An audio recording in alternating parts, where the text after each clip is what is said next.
babes, so this is the final look, and this wig is from Nadula Hair. They decided to send me a 24-inch unit in body wave. It is a 13x4 lace frontal HD lace unit, so it blends really well. I loved plucking and just installing this hair. Altogether, it was a good one.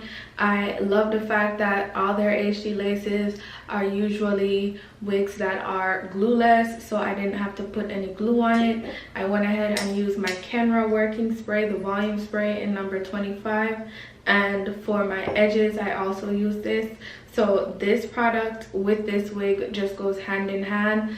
The iron I'm using is the T3 iron. It is not the removable barrel one, so I think it's like a 1.2 something inch barrel, but it gets the curls so gorgeous and it has them staying there in place all day.